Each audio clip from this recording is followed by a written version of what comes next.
Bom dia a todos e a todas. Eu quero aqui cumprimentar o nobre senador Romário. Quero agradecer aqui o convite, senador, por esse momento de estarmos aqui. E queria pedir desculpa aos da mesa aqui por não fazer uma saudação a cada um, porque, senador, eu não recebi a nominata em braille, não recebi nenhum material aqui em braille, e eu lamento, e queria lhe pedir para o senhor conversar com sua assessoria para que na próxima audiência que essa comissão organizar, ou o seu mandato, que prepare para as pessoas cegas pelo menos a nominata, a programação em braille, porque não é difícil para essa casa, que essa casa tem uma gráfica de excelência, uma gráfica braille de excelência. No Brasil existem 3 gráficas braille. A do Instituto Benjamin Constant, no Rio de Janeiro, que o senhor conhece, da Fundação Dorina Noil, lá em São Paulo, e aquela aqui do Senado. Então, em outros espaços, eu até deixo passar em branco, porque eu sei que não tem, mas acho que aqui não dá, para passar em branco.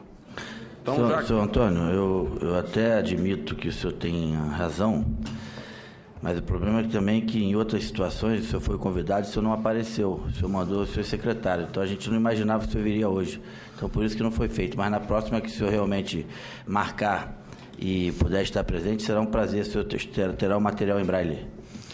Bom, eu sempre que sou convidado pelo senhor, eu faço questão de vir, mas tudo bem. Não vamos aqui polemizar, até porque o meu desejo não é esse. O meu desejo é ajudá-lo, inclusive, nesta discussão, porque sei que o senhor é um militante desta área e tem dado uma grande contribuição, com essa temática, tá? Mas, assim, havendo uma audiência para as pessoas com deficiência, que eu esteja aqui ou não, é importante que exista este processo de acessibilidade, inclusive aqui nesta casa, porque tem uma gráfica braille aqui, de excelência, inclusive, tá? Então, eu estando ou não, qualquer cego que esteja aqui, ou se vier qualquer um, que possa receber. Eu acho que isso é uma coisa que não temos nenhuma polêmica sobre isso, porque o senhor, inclusive, concorda, e eu sei que não é culpa sua. Não, eu concordo plenamente, só que o senhor não pode esquecer que hoje a audiência pública é sobre surdos, certo. Não é cego. Não, sobre surdo. E sendo sobre surdo, é sobre pessoa com deficiência, sobre acessibilidade, e qualquer uma pessoa com deficiência que chegue aqui precisa ter acessibilidade. Não só no meu dia cego, ou no dia do deficiente físico, sendo pessoa com deficiência. Mas vamos para o tema, Vamos para o tema, eu já fiz aqui o registro. Queria que o senhor acolhesse fraternalmente, é para a melhoria, tá certo? Desta casa, do seu mandato, tá? E, enfim, e da vida das pessoas com deficiência. Bom, quanto à questão do tema que nós temos a tratar aqui hoje, eu acho de muita significância fazermos o debate quando as pessoas surdas se reúnem para comemorar o dia 26 de setembro, Dia Nacional de Luta das Pessoas Surdas. Setembro denominado pelos companheiros surdos e surdas como o mês azul, do azul turquês ou turquesa, o azul que faz lembrar a temática das pessoas surdas, que também culmina com o dia 21 de setembro, o Dia Nacional de Luta das Pessoas com Deficiência, e que foi carinhosamente escolhido porque se trata do dia 21, seu dia da árvore, dia do nascimento, do surgimento das flores e dos frutos. As pessoas com deficiência no Brasil têm um histórico de luta que remonta ao início dos anos 80. O início dos anos 80 é quando nós nos organizamos, pessoas com deficiência, naquela época, sempre organizados de forma coletiva, e depois nos dividimos em 1983, que é quando surge a Federação Nacional de Educação de Surdos, Integração de Surdos, porque se entendeu naquele momento que algumas lutas eram separadas e outras lutas eram coletivas. Então, a necessidade das federações representativas desses movimentos. E esse movimento ele tem caminhado e tem conseguido, ao passar do tempo, ou seja, são aí cerca de 30 anos de luta desse movimento organizado, de lograrmos, não é, já em 88, transversalidade na nossa Constituição, de lograrmos, em 89, a Coordenadoria Internacional, a Coordenadoria para a Integração da Pessoa Portadora de Deficiência, a CORDE, tá? E também a gente precisa lembrar, não é, que logo em 1993 logramos estar no benefício da prestação continuada, artigo da Lei Orgânica da Assistência Social, não é, que também foi um ponto importante para as pessoas com deficiência. Não poderia deixar de esquecer das conquistas obtidas nas leis 8.213 de 91, que fala de cotas no mercado de trabalho para as pessoas com deficiência, e também não deixar de lembrar que a Lei 8.112 também garante vaga para as pessoas com deficiência no serviço público. Tudo conquista bem importante. Nesse caminhar de conquistas, não poderíamos esquecer a lei de 2002, que regulamenta a língua brasileira de sinais no Brasil, que estabelece a língua como segunda língua oficial do povo brasileiro, devidamente regulamentado pelo decreto 5626, não é, de 2005, também bastante importante nesta construção de consolidação de legislações que garantam os direitos das pessoas com deficiência. Eu estou falando aqui agora especificamente das pessoas com deficiência auditiva.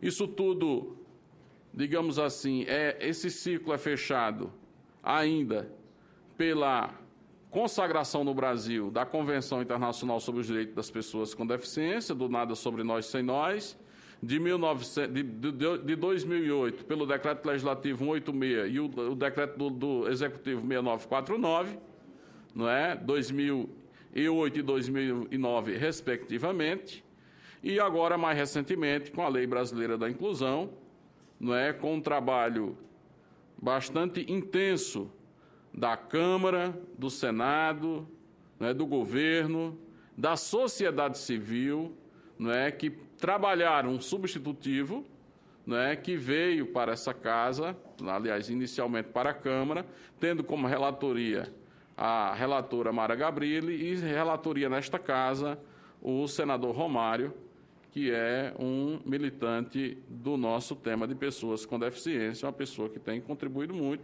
né, neste assunto dos temas alusivos às pessoas com deficiência. Bom, nós tivemos no Brasil, durante esse período todo, esse consolidar de legislações. Mas o grande desafio é tirar a legislação do papel e fazê-la viva na vida das pessoas. E é para isso que nós temos trabalhado, não é? Isso depende, inclusive, de uma participação da sociedade civil, não é? Do poder legislativo, do poder judiciário e também, claro, do poder executivo, não é? Que faz, de fato, as coisas acontecer. Bom, como é que nós estamos hoje? Eu acho que a gente tem caminhado, não é? Temos tido conquistas importantes, sem deixar de reconhecer aqui que é importante conquistar muito mais, não é? Conquistar muito mais. Mas nós hoje já temos, não é? Isso após o Viver Sem Limite. Nós tivemos já temos a presença hoje, né, conforme relatou aqui a representante do MEC, um curso, pelo menos um curso de letras libras, seja de bacharelado, né, ou seja um curso, né, diretamente, né, de proficiência, de capacitação de professores, né, mas nós já temos pelo menos um curso em uma unidade da federação. Isto é um avanço porque nós não tínhamos antes. Nós tínhamos né, um curso da Universidade Federal de Santa Catarina e polos nos estados. Hoje nós temos cursos nas universidades dos estados, inclusive no meu estado, Pernambuco, nós temos um curso, né, de Letras Libras na Universidade Federal de Pernambuco. Isto tem conseguido garantir às pessoas surdas a oportunidade de fazer um curso de nível superior em que é abordado a língua natural das pessoas surdas, que é a língua brasileira de sinais. É um grande avanço. O INES, Instituto Nacional para a Educação das Pessoas Surdas, estabelecido no Rio de Janeiro, lá no bairro das Laranjeiras, também prepara, tá certo, e fará acontecer em 2016, aliás, ação que está bastante atrasada, tá? Os cursos de pedagogia bilíngue, tá?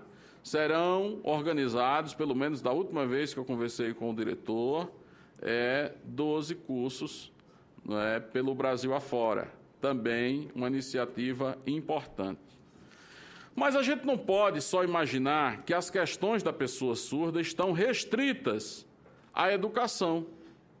Nós temos que lembrar que a vida da pessoa surda acontece nos outros espaços também. E nós percebemos, e principalmente eu percebo, nós que somos da deficiência sensorial, o desafio do surdo é ouvir o que é comunicado. O desafio do cego é ver, não é, o que está projetado em letras, o que está escrito, né? Por isso a minha reivindicação pelo Braille. Então, eu sei muito bem que, enquanto para uma pessoa com deficiência física o desafio é a acessibilidade arquitetônica, para nós, da área da deficiência sensorial, o desafio é a comunicação. E como é que se dá, por exemplo, o atendimento médico a uma pessoa surda? Como é que se dá o atendimento a uma pessoa surda em uma vara de justiça? No julgamento de um processo, muitas vezes, que está ali o futuro daquela pessoa surda, ou nas questões patrimoniais, ou negociais, ou nas varas de família. Como é que isso se dá? Muitas vezes, audiências são continuamente canceladas e remarcadas porque não há a simples figura, e tão importante, do intérprete da língua brasileira de sinais. Então, isso é um desafio enorme. Para que a pessoa surda retire a sua documentação, para que ele faça uma entrevista de emprego, não é? Como é que se dá isso? Então, a Secretaria Nacional dos Direitos da Pessoa com Deficiência, não é, organizou e vem colocando em prática desde 2012 a implantação das centrais de interpretação da língua brasileira de sinais. Centrais essas reorganizadas em parceria com os estados e com os municípios. Nós doamos o material para que seja instalada a central, orientamos, né, trabalhamos com os parceiros e hoje nós já temos 32 centrais em funcionamento e temos mais 20 para colocarmos para funcionar. Tá? Então, a gente vem trabalhando. Inclusive, ontem eu estive em São Paulo, não é? E estava ali a Ana Regina, não sei se ela está aqui, estava ali a presidente da FENES, em São Paulo, e nós vivenciamos ali, em parceria com a Prefeitura de São Paulo, um investimento de mais de 7 milhões de reais, né, a implantação da Central de Libras de São Paulo. Como é que funciona a Central de Libras? Eu faço esse esclarecimento também já para encerrar, tá? Porque eu acho que já estou falando mais do que... Embora não tenha me falado do tempo aqui. Mas, enfim, como é que funciona a Central de Libras? Uma pessoa surda agenda com a Central, né, um atendimento, diz o dia que está com o médico marcado, o dia que tem audiência no juiz, o dia que vai fazer a entrevista de emprego, e a Central, no dia... tem lá um veículo, que nós dotamos, cada central tem veículo, vai até lá o intérprete ao local e faz a intermediação da comunicação. Tá? Surdo marca a distância, ele pode agendar por Facebook, WhatsApp, enfim, as diversas ferramentas ele marca. Como ele também pode se comunicar com a central à distância para tirar dúvidas, não é, sobre tributos, sobre serviços oferecidos ou pelo município ou pelo Estado. Ele pode fazer isso também. É um outro serviço da central. Em São Paulo, eles avançaram mais. Eles instalaram um software, tá? Foi instalado um software ali em parceria, que a tradução é feita sem a presença do intérprete no local. Né? Então, o intérprete na central, ele se comunica via webcam, né? Via um aplicativo de comunicação, ele se comunica com o médico, com o juiz, enfim, e faz a tradução da comunicação com a pessoa surda. Um processo bastante interessante, né, lá de São Paulo. No Rio de Janeiro, senador, seu estado, nós temos central em Niterói, nós temos uma central em Petrópolis, na Serra, né, e nós temos central em mais uma cidade que, até o final da sessão, eu informo, estou sem o nome dela aqui agora, mas também uma central importante lá no Rio de Janeiro. E estamos trabalhando para instalar uma na própria cidade do Rio, né? Dependemos da parceria com o prefeito ou com o governador para instalar uma central no estado do Rio, né?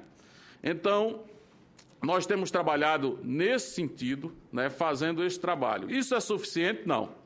Temos centrais hoje em todas as regiões do país. Não é? Alguns estados ainda estão para implantar, como é o caso de Sergipe, a central já está lá, né, já está no estado. Rio Grande do Norte já está no estado do Rio Grande do Norte, ainda não foi instalada, ainda não foi implantada. Estamos trabalhando para que possa ser feito isso. Mas, por exemplo, no Piauí, nós temos 3 centrais funcionando. Em Pernambuco, nós temos 3.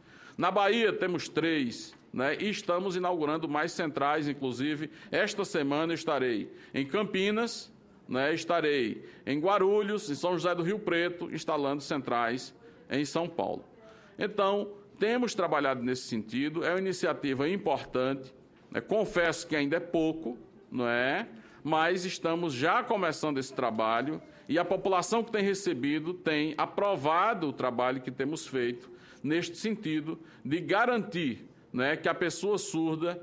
Aliás, nós trabalhamos na Secretaria não só pela pessoa surda, trabalhamos por todas as pessoas com deficiência, mas, sobretudo, para o cumprimento da Convenção sobre os Direitos das Pessoas com Deficiência no Brasil, né, que esta Casa ratificou e garantiu emenda constitucional, status de emenda constitucional, que é a equiparação de oportunidades. É o que nós precisamos. Quando eu reivindico o Braille aqui, é a equiparação de oportunidades, é ter as mesmas oportunidades que todas as pessoas. É para isso que serve a Central de Libras, é para isso que serve os cursos, é para isso que serve o trabalho que temos feito.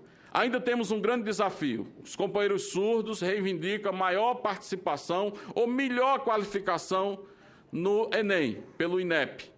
E eu tenho feito um pedido aos companheiros surdos.